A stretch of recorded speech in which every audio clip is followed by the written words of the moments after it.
Torque of a force about the axis of rotation. इससे पहले कि मैं इसकी बात करूं, सबसे पहले आप जानें कि किसी भी फोर्स का टॉर्क किसी पॉइंट के अबाउट क्या होता है।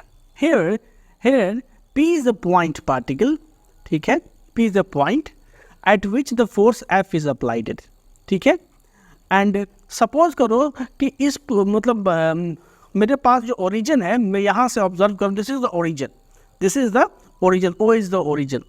तो torque of the force F about the point O, क्या लिखेंगे हम लोग?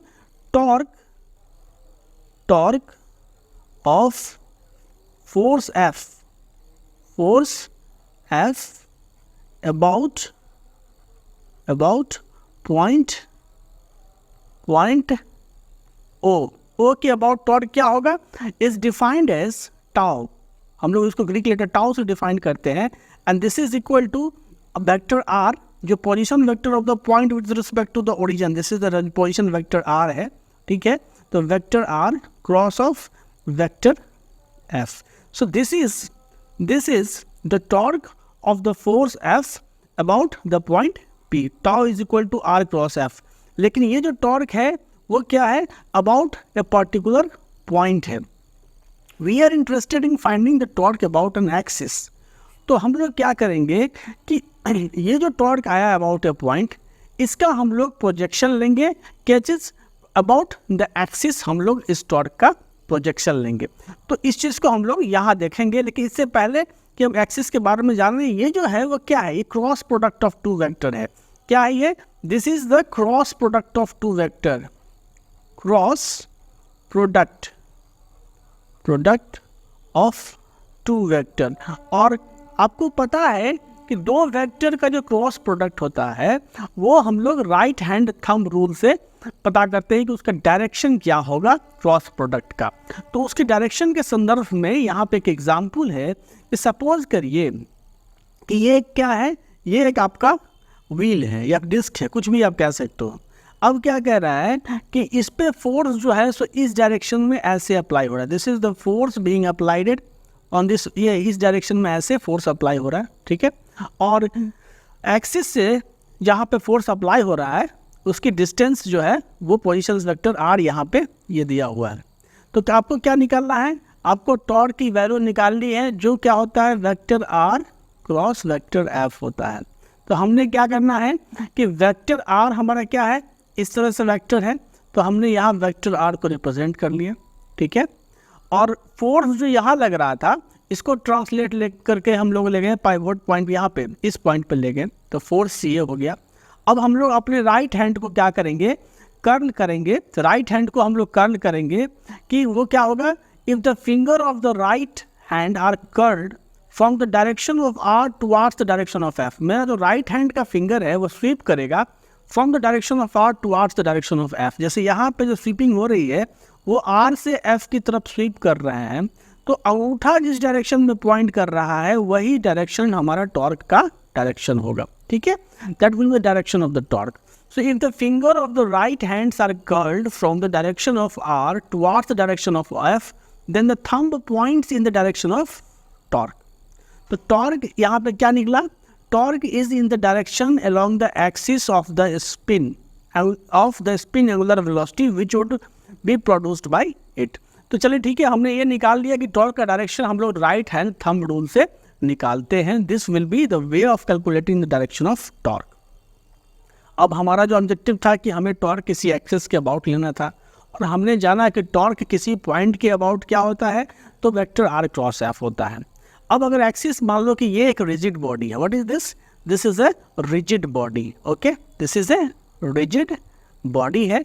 और ये बॉडी का जो एक्सिस ऑफ रोटेशन है वो क्या है? तो ये AB is the axis of rotation. What is this? This AB is axis of rotation, axis of rotation, ठीक है। AB क्या है? हमारा एक्सिस ऑफ रोटेशन है। और इस रिजिड बॉडी के किसी पर्टिकुलर पॉइंट P पे हमारा F फोर्स एक्ट कर रहा है, ठीक है। हमें क्या करना है? इस AB एक्सिस के about we have to find the torque of F about the axis AB। क्या करना है हमें? we have to find torque, ठीक है, torque of force F about axis A B. ठीक है, हमें एक्सिस ए बी के अबाउट फोर्स एफ का टॉर्क निकालना है। This is my objective. तो देखो इस केसेस में हम लोग क्या करेंगे कि सबसे पहले हम इस एक्सिस पे कोई पॉइंट लेंगे। जैसे suppose I have taken the point O as the origin, और इस पॉइंट पी का पोजीशंस वेक्टर हमने कहा ये पोजीशंस वेक्टर आर है। तो इस पॉइंट ओ के अबाउट इस फोर्स का टॉर्क क्या होगा? Torque of force F, torque of force F. ठीक है, force F about point O is vector क्या होगा? Vector R cross of vector F, cross product of vector F. This will be the torque of vector force F about the point O. और ये जो value आएगा, ये मतलब ये क्या आएगा? एक वेक्टर क्वांटिटी आएगा, तो इसके पास एक मैग्नीट्यूड होगा। मतलब जैसे magnitude of this torque is this is the magnitude, और इसके पास एक एंगल होगा जो एक्सिस के अबाउट थीटा एंगल बनाएगा। सपोज करो कि ये जो वेक्टर है, ये जो टॉर्क की वैल्यू आई यहाँ पे, ये जो टॉर्क की वैल्यू आई वो एक्सिस से थीटा एंगल बना रहा है। ठीक है, कि द एक्सिस से क्या बना? Angle made by this torque with the axis. Theta is क्या चीज? The angle made by torque, ठीक है, विथ एक्सिस। अगर मान लो कि ये जो पॉइंट के अबाउट तुमने टॉर्क निकाला वो एक्सिस, इस पॉइंट के अबाउट जो इस फोर्स का टॉर्क तुमने निकाला वो एक्सिस से थीटा एंगल बना रहा है, तो हम क्या करेंगे कि उस टॉर्क का प्रोजेक्शन इस एक्सिस OA के अलॉन्ग ले लेंगे, इस एक्सिस के अलॉन्ग ले लेंगे। सो क्या लिखेंगे? तो सो टॉर्क ऑफ क्या चीज़? तो F about axis A B ले लो, या इस एक्सिस को तुम OA भी कह सकते हो। ये क्या होगा? दिस इज इक्वल टू क्या चीज़? तो मैग्नीट्यूड ऑफ दिस टॉर्क, ये जो आ पॉइंट के अबाउट जो तुमने टॉर्क निकाला उसका मैग्नीट्यूड, और इंटू यहाँ पे क्या चीज़? तो प्रोजेक्शन लिया तो इंटू यहाँ पे cos of theta. This will be the torque of the force F about the axis A B. ठीक है, तो प्रोसेस समझ गए। मैंने इस पॉइंट के अबाउट टॉर्क निकाला और उसके बाद उस टॉर्क का प्रोजेक्शन हमने इस एक्सिस के अबाउट ले लिया। अब एक चीज़ बताओ कि तुम कहोगे कि सर आपने जो आर्बिट्री पॉइंट ओ यूज किया यहाँ पे, अगर इस ओ का पोजीशन हम चेंज करेंगे, यहाँ O1 ले लेंगे, तो कहीं ना कहीं उस पॉइंट के अबाउट तो टॉर्क चेंज हो जाएगा। क्योंकि देखो अगर तुम सपोज करो कि हमने कोई पॉइंट O1 ले लिया, ठीक है, तो torque about the point O1 क्या होगा? Torque about point O1, torque about the point क्या चीज? O1। किसका? Torque of force F about the point O1 is what? Is equal to O1 P cross of force F. अब देखो कहीं ना कहीं अगर तुम वेक्टर लॉस ऑफ एडिशन जानते हो, तो हमने क्या कहा कि ये जो वेक्टर है O1P, ठीक है, ये जो आपका वेक्टर है O1P, ये vector is the triangle law से क्या होगा? दिस वेक्टर और प्लस दिस वेक्टर का एडिशन होगा। तो कहीं ना कहीं हम लिख सकते हैं कि O1P is equal to what? O1O, vector O1O plus क्या चीज़? तो वेक्टर OP, और यहाँ पे क्रॉस प्रोडक्ट ऑफ यहाँ पे F। अब जब हम इसको सॉल्व करेंगे तो ये क्या हो जाएगा? O1O cross of vector F plus OP cross of F। अब देखो यहाँ से कि ये जो अब हमने तो इस पॉइंट के अबाउट निकाल लिया, इस पॉइंट के अबाउट टॉर्क ये आया। अब इस टॉर्क का मुझे प्रोजेक्शन निकालना है इस एक्सिस के अबाउट।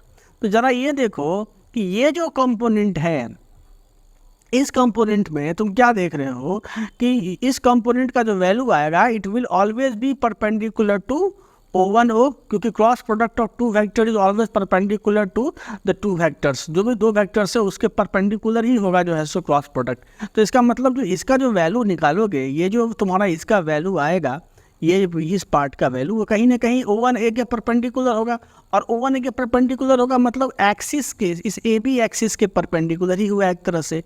तो इस कंपोनेंट का projection of this component about the axis AB will be 0, क्या लिखेंगे, projection of this component about axis A B क्या होगा, तो 0 होगा। और इसीलिए केवल हमें इसी कंपोनेंट का प्रोजेक्शन एक्सिस के अबाउट लेना पड़ेगा। तो कहीं ना कहीं हम लोग क्या देख रहे हैं कि हमारा जो टॉर्क का वैल्यू आ रहा है, चाहे मैंने इस पॉइंट को ओरिजिन लिया या इस पॉइंट को ओरिजिन लिया, उसका वैल्यू कंप्लीटली इंडिपेंडेंट है from the point we are choosing on the axis, as long as the point is chosen on the axis. जब तक लो पॉइंट को तुम एक्सिस पर कहीं भी ले लो, उस पॉइंट को ले लो, तो उस पॉइंट के अबाउट तुम टॉर्क निकालो और उसका प्रोजेक्शन एक्सिस पे ले लो, तुम्हें उस एक्सिस के अबाउट टॉर्क आ जाएगा। तो ये टॉर्क जो है सो उस पॉइंट पे, मतलब सिलेक्शन ऑफ पॉइंट पर डिपेंड नहीं करता है कि आप एक्सिस पे कौन सा पॉइंट चूज कर रहे हो टॉर्क निकालने के लिए। तो ये चीज़ समझ में आ गया कि टॉर्क के अबाउट एन एक्सिस कैसे निकालना है, कि पॉइंट के अबाउट टॉर्क निकालो, एक्सिस के किसी पॉइंट के अबाउट टॉर्क निकालो और फिर उस टॉर्क का एक्सिस के अबाउट प्रोजेक्शन ले लो, तो torque of the force about that particular axis निकल के आ जाता है। इसमें भी मल्टीपल केसेस होते हैं। जैसे सपोज करो कि ये जो रिजिड बॉडी है और ये जो axis of rotation A B है, ए बी क्या है हमारा, तो एक्सिस ऑफ रोटेशन है। क्या है, एक्सिस ऑफ रोटेशन है। और इस रिजिड बॉडी के पॉइंट पी पे फोर्स जो एफ लग रहा है, ये पैरेलल टू दिस एक्सिस है। The force applied on the rigid body is parallel to the axis. तो जब तुम टॉर्क निकालोगे, मान लो कि ये पॉइंट जो हुआ ये ओरिजिन हुआ, तो जब टॉर्क निकालोगे पॉइंट ओ के about, torque about point O, about point O, या फिर टॉर्क अबाउट ओरिजिन जैसे भी निकालो, तुम क्या लिखोगे, R cross of vector F निकालोगे। अब क्या है, ये जो वैल्यू आएगी टॉर्क की, ये जो वैल्यू टॉर्क की आएगी वो कहीं ना कहीं क्या होगी, तो फोर्स एफ जो है इसके परपेंडिकुलर होगी, क्योंकि ये क्रॉस प्रोडक्ट है। तो टॉर्क का जो डायरेक्शन होगा ये फोर्स के परपेंडिकुलर होगा। और अगर फोर्स के परपेंडिकुलर टॉर्क का डायरेक्शन होगा तो कहीं ना कहीं फोर्स जो कि पैरेलल है ए बी के, तो एक्सिस के भी परपेंडिकुलर होगा। तो टॉर्क पॉइंट ओ के अबाउट जो टॉर्क आएगा, पॉइंट ओ के अबाउट जो टॉर्क की वैल्यू आएगी इस केस में, it will be perpendicular to the axis A B. And so मतलब लिख सकते हो यहाँ से कि so the torque about point O will be perpendicular to the axis, perpendicular to axis of rotation। ठीक है, एक्सिस ऑफ रोटेशन के परपेंडिकुलर होगा। और इसीलिए जब इसका प्रोजेक्शन लोगे, and so its projection about axis A B, its projection about axis A B, about axis A B will be 0, क्योंकि जो परपेंडिकुलर वेक्टर इस एक्सिस के परपेंडिकुलर अगर टॉर्क लग रहा है इस पॉइंट P के अबाउट, मतलब इस O के अबाउट, इस फोर्स का अगर टॉर्क इस एक्सिस के परपेंडिकुलर है तो उस एक्सिस के अबाउट प्रोजेक्शन 0। इसीलिए जब भी फोर्सेस हमारा एक्सिस के पैरेलल लगेगा तो टॉर्क में उसका कंट्रीब्यूशन नहीं होगा। सो क्या होगा, when forces are acting parallel to the axis of rotation, so आप लिख सकते हो यहाँ से कि when forces acts parallel to the axis of rotation, then its contribution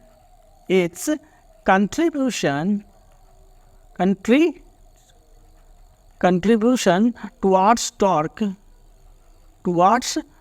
will be 0। ठीक है, टॉर्क विल बी 0। इस चीज़ को याद रखिएगा, ये पूछा जाता है ऑब्जेक्टिव में भी और सब्जेक्टिव में भी काम आने वाला है। आप नेक्स्ट सेक्शंस में आप देखेंगे।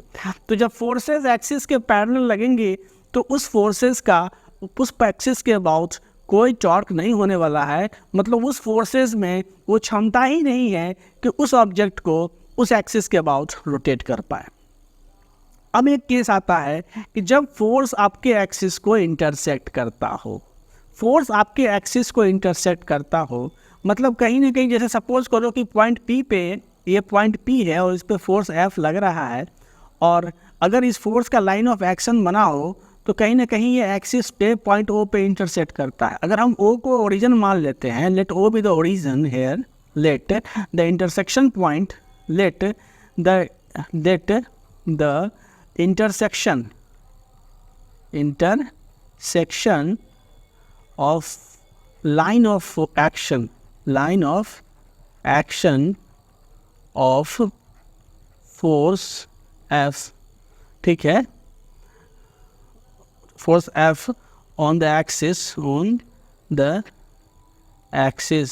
is origin, ठीक है, हमने इसी को ओरिजिन मान लिया। तो जब टॉर्क निकालोगे, टॉर्क की जब वैल्यू निकालोगे इस पॉइंट के ओ के अबाउट, ओरिजिन के about, torque about the O, torque हम इसको लिख लेते हैं TORQE, टॉर्क अबाउट ओ जब निकालोगे तो क्या आएगा, तो ये हो जाएगा OP cross of force F, cross product of force F। अब ये इन दोनों R और F के बीच में एंगल कितना है, ये दोनों तो सेम डायरेक्शन में, एंगल थीटा 0 है, तो जब थीटा 0 है तो इसकी वैल्यू कितना आ जाएगा, क्रॉस प्रोडक्ट की वैल्यू कितना आ जाएगी, 0 हो जाएगा।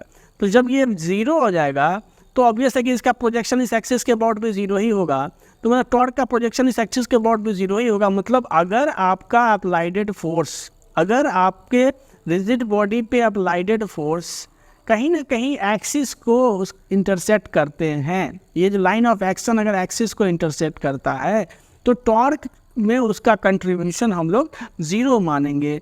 मतलब कि a force whose line of actions intersect the axis of rotation will have 0 contribution towards the torque about a particular axis, ठीक है, क्योंकि फोर्सेस तो मल्टीपल लग सकते हैं, तो कोई फोर्सेस ऐसा लगेगा कि वो एक्सिस के पैरेलल लगे तो उसका भी कंट्रीब्यूशन 0 हो गया, आपने देखा पिछले पार्ट में केस 1 में, और कोई फोर्सेस ऐसा होगा कि वो एक्सिस को इंटरसेक्ट करे तो उसका भी कंट्रीब्यूशन 0 हो गया।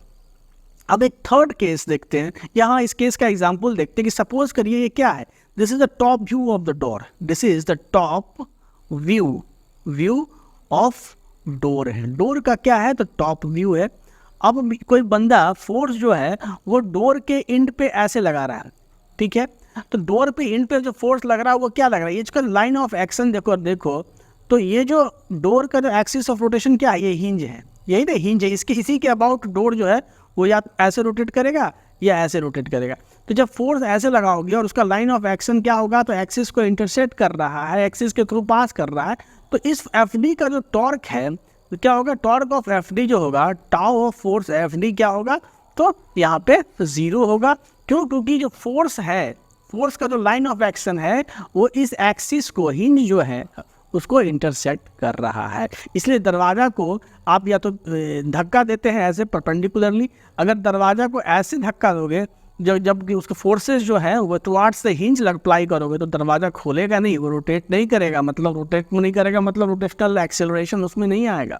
या जैसे नट ही खोल रहा है ये बंदा, अगर फोर्स ऐसे अप्लाई कर दे, ठीक है, तो क्या वो नट खुलेगा, नहीं खुलेगा। तो ठीक वही चीज़ कर रहा है कि अगर फोर्स जो है वो एक्सिस को इंटरसेक्ट करता है तो उस केसेस में टॉर्क, उस फोर्स का टॉर्क्स के टुवार्ड्स कंट्रीब्यूशन जो है किसी पर्टिकुलर एक्सिस के अबाउट वो 0 होगा। The third and very beautiful case कि फोर्सेस जो है सो क्या है, एक्सिस के परपेंडिकुलर हैं और F और AB डू नॉट इंटरसेक्ट। देखो इस चीज़ को देखो, फोर्स एक्सिस के परपेंडिकुलर हैं, इस बात को मैं समझ रहा हूँ, लेकिन फोर्स AB को इंटरसेक्ट नहीं करता हो। देखो 2 डायमेंशनल में अगर 2 चीज़ है, मान लो कि फोर्स F ऐसे है और एक्सिस ऐसे है, तो कहीं ना कहीं उसका लाइन ऑफ एक्शन एक्सिस को इंटरसेक्ट कर ही लेगा। लेकिन जब बात 3 डायमेंशन की होती है तो उस केसेस में क्या होता है कि आपका ये कंडीशंस फुलफिल होता है। जैसे सपोज करो कि you are sitting in a room और आपके जो सामने वाली दीवार पे मैं एक हॉरिजॉन्टल लाइन ड्रॉ करता हूँ और आपके बैक साइड के दीवार पे एक वर्टिकल लाइन ड्रॉ करता हूँ, तो ये दोनों लाइनें आपस में परपेंडिकुलर तो हैं लेकिन ये कभी भी इंटरसेक्ट नहीं करेंगी। तो ये उसी सिचुएशंस की बात कह रहा है कि फोर्स और एक्सिस ऑफ रोटेशन परपेंडिकुलर भी है और साथ में ये एक दूसरे को इंटरसेक्ट नहीं करती है। तो हेयर आप देख रहे हैं क्या चीज़, here the figure shows a plane through the particle P, ये P पार्टिकल के थ्रू एक प्लेन को यहाँ दर्शाया गया है, ठीक है। The figure shows a plane through the particle P that is perpendicular to the axis of rotation A B. ये जो ए बी है वो एक्सिस ऑफ रोटेशन है और ये प्लेन जो है वो एक्सिस ऑफ रोटेशन के परपेंडिकुलर है, ठीक है। और ये सपोज करिए कि ये प्लेन एक्सिस को एक्सिस को ओ पॉइंट पर इंटरसेक्ट कर रहा है। ये पॉइंट जो है axis intersection of the axis and the plane है। तो और ये भी मेंशन है कि फोर्स जो है वो इस प्लेन में ही लाई कर रहा है। मतलब फोर्स जो है, ये जो आपका रिजिड बॉडी है ये एक्सिस के परपेंडिकुलर है और ये फोर्स इसी प्लेन में भी लाई कर रहा है। इस जो जिस प्लेन में रिजिड बॉडी है उसी प्लेन में जो है सो ये फोर्स लाई कर रहा है। तो ऑफ कोर्स इस फोर्स भी जो है सो एक्सिस ऑफ रोटेशन के ए बी के परपेंडिकुलर हो जाएगा, ठीक है। सिचुएशन यही है। तो जब आप निकालोगे इस केसेस में टॉर्क, तो टॉर्क मान लो कि ये पॉइंट ओ के अबाउट में टॉर्क निकालता हूँ, तो टॉर्क की वैल्यू क्या आ जाएगी? टॉर्क की वैल्यू आ जाएगी O P, vector O P cross of force F. अब ओ पी जैसे मान लो ये आर वेक्टर है, this is a vector R है, या इसका मैग्नीट्यूड आर होगा, ओ पी का लेंथ आर होगा, ओ पी क्रॉस एफ। इसको जब तुम क्रॉस प्रोडक्ट निकालोगे तो ये जैसे फोर्स अप्लाई हो रहा है, सपोज करो कि ये फोर्स इसके साथ थीटा एंगल बना रहा है, ठीक है। Suppose the force is making an angle theta with what, तो विथ दिस लाइन। ये जो पॉइंट, ये जो वेक्टर है, ये जो वेक्टर है जो point of application of force को जोड़ रहा है, इसके साथ थीटा एंगल बना रहा है। तो मैं इसको लिख सकता हूँ यहाँ से क्या चीज़ कि आर एस साइन थीटा, यही इसका क्रॉस प्रोडक्ट होगा। और डायरेक्शन ऑफ टॉर्क क्या होगा? तो डायरेक्शन ऑफ द टॉर्क क्या होगा? It will be perpendicular to O P and perpendicular to force F, ठीक है। टॉर्क का जो डायरेक्शन होगा, टॉर्क ये क्या होगा? ये परपेंडिकुलर टू ओ पी होगा और टॉर्क जो होगा वो परपेंडिकुलर टू फोर्स एफ होगा, क्योंकि ये क्या है? ये क्रॉस प्रोडक्ट है, this is A cross product, ठीक है। तो क्रॉस प्रोडक्ट के रूल के हिसाब से क्या होता है कि अगर दो वेक्टर को क्रॉस प्रोडक्ट करते हैं तो जो उसका रिजल्टेंट होता है वो दोनों वेक्टर के परपेंडिकुलर होता है। तो टॉर्क अगर ओ पी के भी परपेंडिकुलर होगा, एफ के भी परपेंडिकुलर होगा, तो ऑफकोर्स ये जो एक्सिस है, ये एक्सिस ही तो क्या है कि इस दोनों चीज़ के परपेंडिकुलर है। तो torque will be about the क्या होगा? टॉर्क क्या होगा? इस एक्सिस के अबाउट ही निकला, ठीक है। So torque will be, direction of torque क्या होगा? डायरेक्शन ऑफ द टॉर्क इस केस में क्या निकला कि direction of torque of force F about point O is along axis A B, ठीक है, एक्सिस ए बी। इस केस में इस एफ फोर्स का जो मतलब टॉर्क था इस पॉइंट ओ के अबाउट, उसका डायरेक्शन इस एक्सिस ए बी के अबाउट ही निकला। तो इस एक्सिस के अबाउट ही निकला, तो इस केसेस में प्रोजेक्शन भी क्या होगा? तो जो इसकी वैल्यू है वही होगा उसका प्रोजेक्शन, क्योंकि एंगल जीरो है इस केसेस में। तो इसीलिए ये जो टॉर्क का डायरेक्शन होगा वो एक्सिस के अलॉन्ग होगा। और साथ में अगर आप इसको नोटिस करो तो कहीं ना कहीं अगर देखो ये line of action of force है, ठीक है, ये line of action of force है, this is the line of action of force. ये जो ब्लू लाइन से है वो क्या है? ये क्या है? ये line of action of force है, एक्शन ऑफ फोर्स है। और ये रेड लाइन क्या है? तो ये है क्या चीज़? ए परपेंडिकुलर है क्या from the point O to the line of action of force. तो ये इसके about line of action of force के तो परपेंडिकुलर है ही, साथ में एक्सिस के अबाउट भी यहाँ भी ये 90 डिग्री का एंगल बना रहा है। So this is a line, या this is a line which is mutually perpendicular to the axis of rotation in the line of action of force. इसको आप लिख सकते हो कि दिस इज, ये जो है वो क्या है? तो इट इज म्यूचुअली परपेंडिकुलर। ये क्या है? ये it is mutually perpendicular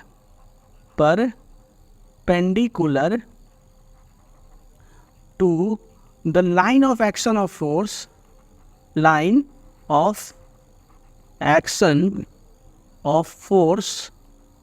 and axis AB दोनों के म्यूचुअल परपेंडिकुलर है। तो इसी चीज़ को हम लोग अगर देखें, ट्रिग्नोमेट्री का इस्तेमाल करें, ये एंगल थीटा है, ये एंगल 90 डिग्री है, तो of course this will be R sine theta. तो टॉर्क को हम ये भी लिख सकते हैं कि आर साइन थीटा हो गया, मतलब मैं लिख सकता हूँ कि फोर्स एफ और आर साइन थीटा, पता है सपोज करो ये पॉइंट एस है तो एफ इंटू यहाँ पे जो ओ एस हो गया। तो ये जो OS है इसको हम लोग क्या बोलते हैं, मूवमेंट आर्म बोलते हैं। This is the movement arm. ये जो लेंथ है, क्या चीज़, the distance between the axis of rotation and the line of action of force, perpendicular distance between the axis of rotation and line of action of force is called movement arm. तो ये OS क्या कहलाता है आपका, OS is the movement arm, movement arm कहलाता है। ठीक है, तो कहीं ना कहीं टॉर्क जो है, टॉर्क की वैल्यू इस केस में क्या आ गई, टॉर्क की वैल्यू आ गई फोर्स और फोर्स इंटू क्या चीज़, तो यही परपेंडिकुलर डिस्टेंस है, mutual perpendicular distance between the axis and the क्या चीज़, and line of action of force, ये इसकी वैल्यू आ गई। तो दो तरह से हम लोग टॉर्क को निकाल सकते हैं।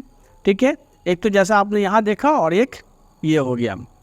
तो अब एक चीज़ और बात आती है कि टॉर्क जो है सो किसी ऑब्जेक्ट को क्लॉकवाइज और एंटी क्लॉकवाइज दोनों रोटेट कर सकता है। चलिए इसको हम लोग नेक्स्ट पार्ट में देखते हैं। तो यहाँ एक और केस हमारे पास है कि force and OA are skew. Skew मतलब क्या होता है, स्क्यू वेक्टर मतलब क्या होगा, vector which are non parallel, vector which are non intersecting. ठीक है, vector which are non intersecting and non parallel. The two non-parallel and no intersecting lines are called skew lines. क्या बोलते हैं हम लोग, two non-parallel and non-intersecting line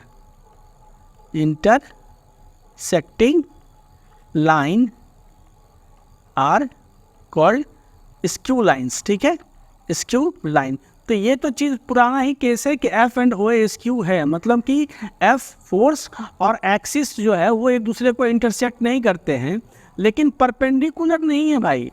जैसे यहाँ क्या था, यहाँ force perpendicular to the axis of rotation था, ये जो एक्सिस था इस एक्सिस के परपेंडिकुलर ये फोर्स लग रहा था, बट यहाँ पे जो है सो केस क्या है कि फोर्स जो है सो is not perpendicular to the axis. जैसे सपोज करो कि ये डिस्क है और इस पे फोर्स ऐसे लग रहा है, तो फोर्स का ये फोर्स जो है सो एक्सिस के परपेंडिकुलर तो नहीं है, तो इस फोर्स का दो कंपोनेंट होगा, एक तो ये कंपोनेंट होगा, ठीक है, this is a perpendicular component, और ये होगा एक्सिस के पैरेलल कंपोनेंट। अब देखो क्या है कि जो एक्सिस का पैरेलल कंपोनेंट है उसका टॉर्क में कंट्रीब्यूशन नहीं होगा। केस फर्स्ट में तुमने डिस्कस किया है कि जब पैरेलल कंपोनेंट का तुम एक्सिस के अबाउट टॉर्क निकालोगे तो टॉर्क की वैल्यू क्या हो जाएगी, torque of the force component which is parallel to the axis this is equal to 0। ये हमने केस 1 में ही देख लिया है। ठीक है, तो हमें क्या करना होगा कि केवल परपेंडिकुलर कंपोनेंट का टॉर्क कंसीडर करना है। तो जब भी टॉर्क निकालना होगा, ठीक है, इसके ऐसे केसेस में जहाँ फोर्सेस जो है सो एक्सिस क्या होगा, फोर्सेस और एक्सिस ऑफ रोटेशन परपेंडिकुलर नहीं होगा, उस केसेस में हम लोग केवल फोर्स को दो कंपोनेंट में तोड़ लेंगे और एक्सिस के परपेंडिकुलर जो कंपोनेंट होगा उसका हम लोग टॉर्क निकालेंगे by using the case 3, by using case 3। ठीक है, केस 3 अगर देखो तो पैरेलल कंपोनेंट एक्चुअली क्या है, एक्सिस के अलॉन्ग ही लग रहा है, तो कहीं ना कहीं इसकी टेंडेंसी क्या होगी कि एक्सिस को जो है सो चेंज करने की इसकी टेंडेंसी होगी। तो हम तो भैया जो कंसीडर कर रहे हैं rotation of rigid body about a fixed axis, so उस केसेस में हम लोग जो है सो इसका या तो हम 0 मानेंगे या इसका कोई इम्पैक्ट होगा नहीं जो है। सो हम टॉर्क में केवल परपेंडिकुलर कंपोनेंट का ही इसीलिए कंट्रीब्यूशंस को देखते हैं, क्योंकि पैरेलल कंपोनेंट का कोई कंट्रीब्यूशन तो क्या होता है, एक्सिस के जो पैरेलल कंपोनेंट होगा उसका कोई कंट्रीब्यूशन टॉर्क में नहीं होता है।